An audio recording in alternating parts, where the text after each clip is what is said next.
কম সময়ে বেশি টাকা কামানোর জন্য ছেলেটা চেক থেকে তারিখ সরিয়ে একটি নতুন তারিখ বসায়। তারপর সে খবরের কাগজ থেকে একজন ধনী ব্যক্তির নাম কেটে নেয় এবং সাবধানতার সাথে চেকে লাগিয়ে দেয়। তারপর ওই জাল চেকটি নিয়ে ছেলেটা একটি ব্যাংকে যায়। যদিও চেকে কোনো সমস্যা ছিল না, কিন্তু ব্যাংক ম্যানেজার তাকে টাকা দিতে না করে দেয়। ম্যাক্স হতাশ হয়ে ব্যাংক থেকে বের হয়। সে ভেবেছিল তার এই পরিকল্পনা ব্যর্থ হয়ে গেছে। তখনই সে কিছু এয়ার হোস্টেসকে দেখে যারা খুব সহজে চেকের মাধ্যমে ব্যাংক থেকে টাকা পাচ্ছে।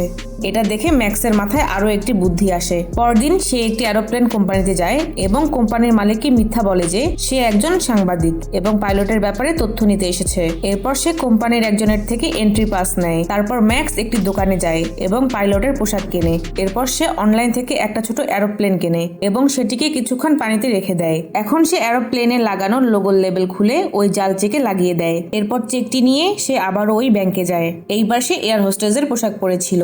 সে চেকটি ব্যাংকের কর্মচারীকে দেয়। কর্মচারী চেকটিকে মনোযোগ দিয়ে দেখতে থাকে, কিন্তু ম্যাক্স তার মনোযোগ সরানোর জন্য তাকে সুন্দর কথার মধ্যে ভুলিয়ে দেয়, যার ফলে কর্মচারী চেকটি ভালোভাবে খেয়াল করে না আর তাকে টাকা দিয়ে দেয়। এরপর ম্যাক্স আরো অনেকগুলো এরোপ্লেন কেনে।